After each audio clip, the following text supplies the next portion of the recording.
Welcome to the New Abbey YouTube channel. We are a Jesus community telling the biggest story of God in Los Angeles, and we're excited that you're joining the conversation with us today. Enjoy. Like true New Abbey fashion, you're gonna grab 3 or 4 people around you. It's a pretty easy one this morning to start off. Who is God? Go ahead and just get that answer in the next few minutes and we will circle back.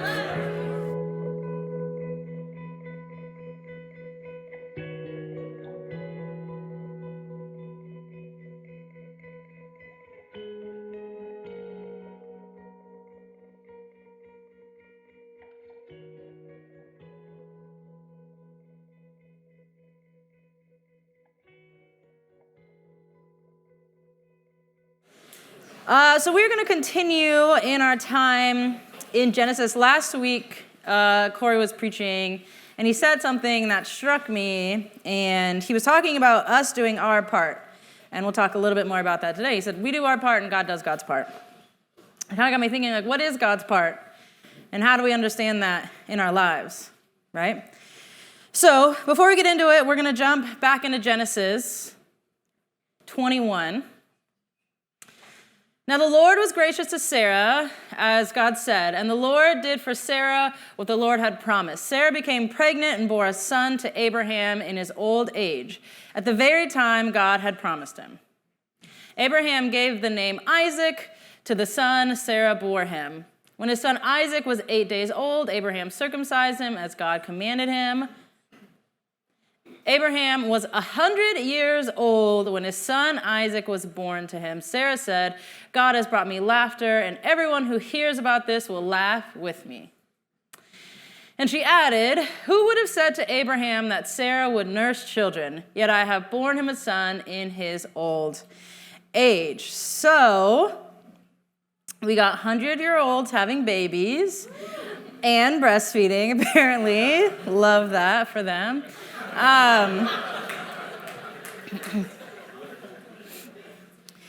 this is a story, right? We've talked a lot about the stories in the Bible and in Genesis and what they have to teach us. What are these stories saying? What's the wisdom there? And I read this story and I just think about the reality that this is God doing God's part, right? Abraham and Sarah were doing their part, but you're going to need some intervention from something bigger than yourself if you want a baby at 100 years old. Just saying. Honestly, if you want a baby at any point, that's kind of wild. When you really think about the odds that we're all here, don't even sit with it long enough. So it's God doing God's part. And we talk about that a lot, and we have these stories and these narratives. And even when we started this thing in Genesis, and we talk about being good, and Corey just did it now, we all put our hands on our bellies, and we reminded that we are good, and that there's divinity within us. And we say that we are good because we are created in the image of God, and God is good. And we believe these things, and we have these narratives, but what does it mean, right? How do we do our part and let God do God's part? And what is God's part? Earlier this week, I was riding bikes with my wife. Cute. And we were riding bikes, and she was like, I just am kind of angry right now at the idea of God. And I was like, say more. And we were talking about Ukraine and what's going on in Texas and things going on in our own lives and families. And she was like, just sometimes I feel like the idea of God gives everyone a cop-out to not do anything. And I'm just like mad at that. And I was like, yeah, that's real, right? Because when we talk about our interaction with the presence of God and God's doing God's part, I think a lot of us have a little bit of baggage because we may have grown up or inherited a narrative about codependency, like a codependent relationship with God, right? Where it was all God's part. We actually don't have to do anything because God's got it, right? And this breaks down pretty early for a lot of us. I remember, did anyone play like sports at like a Christian school or something, and then you both pray to win the game? And I remember thinking like, so what is this gonna come down to, right? Like, if we lose, what does that say about us? What does that say about God, right? If we win, what does it say about them, right? But a lot of us had this idea and these realities that maybe there was a magic prayer you could pray. Maybe there was a way in which you could plead to God. Maybe there was a way in which you could live your life. Maybe there's sins that you couldn't do. And if you do those things, then God's part would be stronger in your life than other people's lives. Did anyone believe that? Was it just me? It's fine, because I could just do a little unpacking right here. It'd be cheaper than therapy. But we had this idea of this codependent relationship with God, that God will show up if I do the right things. But then we've all experienced something that we have prayed for, that we have pleaded to God for, that we have asked for, that we have longed for, and it didn't happen. Something bad happened. We needed a miracle and it didn't show up. We were 100 years old and we still didn't get our baby. So what do we do with that? So then for a lot of us, we move to this independent relationship with God, where you know what? God doesn't have it, I have it. And it's all on me, and I'm going to take care of it. And I'm going to do it all, and I'm going to act, and I'm going to fix the injustices in the world, I'm going to fix the problems in my family, I'm going to fix all the things going on, and I'm going to do it all, right? And that's where some of us find ourselves today, and it's exhausting. And it's not realistic, and it's hard. And if we're being honest, there's a part of me that was in this space for a long time, and I deeply, deeply, deeply longed for the feeling of the presence of God that I felt when I felt like God was in control of everything. And I didn't know what to do. Because I felt like God, it's not this codependent thing where God has it all, but it's not this independent thing where I have it all. What if it's an interdependent thing? What if I have to do my part and God still does God's part? What if we act and we do things and we rent Airbnbs from people in Ukraine and we text all of our friends in Austin and tell them to vote in the Texas election? Because if we're being honest, if we have friends in Texas, they probably live in Austin. Right? And we tell them to vote and we do everything that we can do, but we still have to believe that there's something bigger at work in and around us, and we get to trust that and believe in that and rest in that. And finding that balance is really, really hard. By saying, do I feel like I'm copping out by praying? Like, how many times have you seen something awful happen in the world, and then you see someone saying, like, our thoughts and prayers are with you, and then, like, everyone's like, like, thoughts and prayers, we need action, right? And it's true. Both are true. We need thoughts and prayers, and we need action. Someone I look up to and admire the most is Martin Luther King Jr., who will probably find a way into every sermon I preach. But I feel like he was so good at this. And when I think about how overwhelming it is to be a human right now, I think about him. I feel personally overwhelmed. Like, I feel sad. I feel so helpless about the fact that there's a war going on in the world and I don't know what to do. I feel so helpless about the fact that there are trans children fighting for their rights and I don't know how to help them. I feel so helpless about the things going on in my own family that I don't know how to fix. I feel so helpless. I feel so overwhelmed. There's so much injustice. And all of this going on, by the way, we have not forgotten summer 2020 / all of U.S. history where everything's racist. Like, there's so much happening. And so we have this leader, this person that I see and I look up to and I love, and I feel like he was so good at doing his part. I don't think there's a person in the world that argued that MLK did not do his part. He did more than his part. And yet he was always pushing people towards a reality that he was engaging and partnering with something bigger than himself, with God at work in the world. That was his narrative always, that he got to participate in the return of justice. And he always said the arc of the moral universe is long, but it bends towards justice because God is doing something big at work, and that work is leading towards good, and people are good, and we're capable of good, and all these things. And he saw himself as engaging in that narrative, with God. Even in his speeches when he would say, I may not get there with you, but I believe that thing is coming. I'm going to do everything in my part, but I am not the only one at work.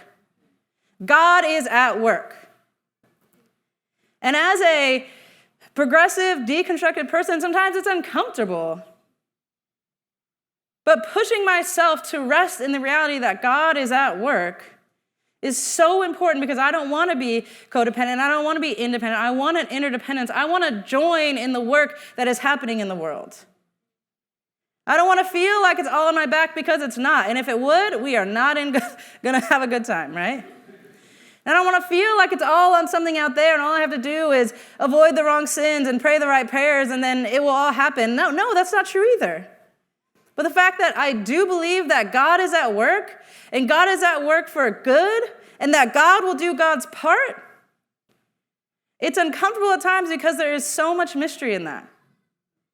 It would be so fun for me to stand up here and be like, here are 3 ways to engage with the presence of God in your life. And that awe and that mystery will make sense. It will be tangible. You can read about it. Everyone look under your chairs. There's 40 days of purpose and have a good time. But I think it's in that awe, in that mystery, in that unknowing that is so important for us to sit in.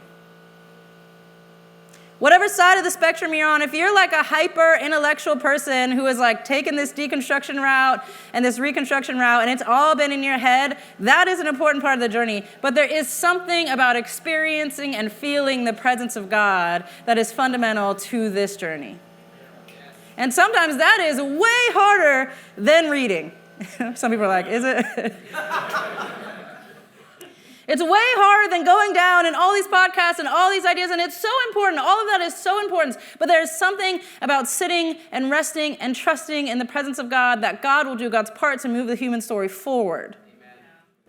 That we don't know when, where, how, and exactly what that looks like, that we have a part in that. And we trust that God will do God's part. And that we can rest in that. That we can have faith in that. That we can trust in that. That we can experience it.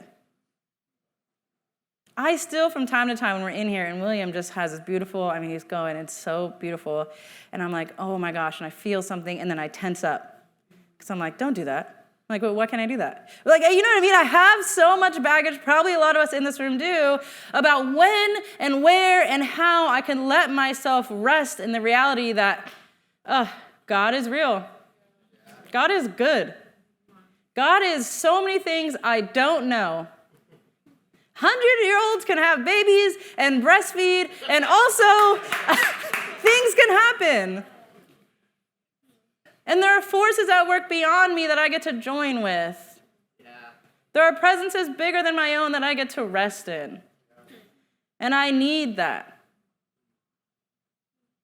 I was reading something this week by Frederick something. Come to me later. It's in my phone if you want their last name.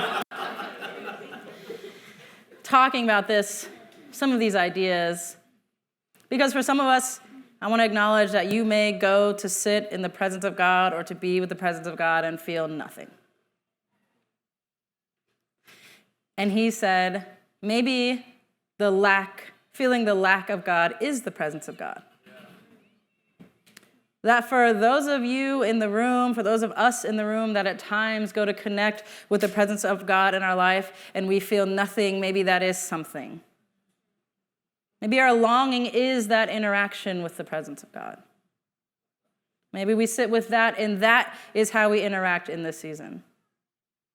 Maybe we do know how to feel the presence of God in our life, but we don't make time for it. Maybe we are scared to engage. Maybe whatever it is, it's all okay. There was a priest in Pasadena that we used to reference all the time because when he was asked, why do we gather? Sometimes he would say, we gather to reverse the amnesia, to remember Christ, right? Something we say here a lot is we don't have to invite the presence of God anywhere. We get to remember that the presence of God is everywhere. And so in reversing the amnesia is something we get to do together on a Sunday morning, but how do you do that in your own life? How do you create space to break out of your head, to break out of, social media, the news, all of it, and allow yourself to rest in the presence of God? And if you can't rest in the presence, to long for the presence of God. To remember that there is a God. to figure out whether or not you believe in a God. Whatever it is, how do we reverse the amnesia in our own lives to stop for a second and say, you know what? It's not codependent, and there's not something out there that's going to make all my dreams come true, and if I pray the right prayer, lottery numbers will appear in my phone, and then that's how everything is solved. No, that's not real. There's no genie in a bottle. Look over, you have a lamp. You're like, what? Christina lied. Christina lied. And also, we're not here on our own. And we're not just here existing, but that we get to join in the reality of who God is and what God is doing in the world. And it's really funny because I was telling Sammy before this Sunday, I was like, why does this feel like one of the most, not nervous sermons or controversial, but I'm like, if I got up here and I just said some wild stuff, I don't know. I probably honestly already said it, but these really far left ideas. But I was like, I don't know why. There's a part of me that's no, it feels far more controversial to be God is real and God's presence is available to us. And there's something special about resting in that and trusting that, especially in a time like right now in 2022 when everything feels like it's gone awry. When there is literal war, people fighting for their lives, our own families, our own suffering, our own pain, our own disarray, our own unknowing, to stop and say, what would it look like to rest in the presence of God? And to trust in the goodness that we get to join into. Because at the end of the day, we're here at church on a Sunday morning. We get to rest in the presence of God. We will fight for justice. We will fight for change. We will do all of these things, and we get to rest in the reality that there's something bigger at work that we get to join in with. And that brings me a lot of comfort and a lot of peace. When Corey was preaching last week, and that's the only thing I could think of, and I was like, that's all I want to say next week, is that yes, we will do our part, and God will do God's part. And we get to rest in that, and hope and trust. So wherever we find yourself in that journey of remembering God, of engaging with the presence of God, maybe you're engaging with the longing, maybe you're engaging with the unknowing, maybe you're engaging with the uncertainty of I don't actually know. Great. But I just ask us to engage with it. See what's there. Allow yourself to feel. Let's take it out of our heads for a second and let's allow ourselves to feel. And let's see what happens. There's no, here's exactly what you're going to feel, and then you're going to come to the front and raise your hand, and then we're going to fix it. I don't know. You might go home this week and sit in some stillness and be like, no, I don't know if this is something that I can feel yet or I believe. Great. Maybe you go and you sit and you rest and you feel lighter, and there's a peace. Great. It's not about what we're going to experience. It's about being open to the reality that there's something bigger, and what would it look like to make room for that in our life in 2022.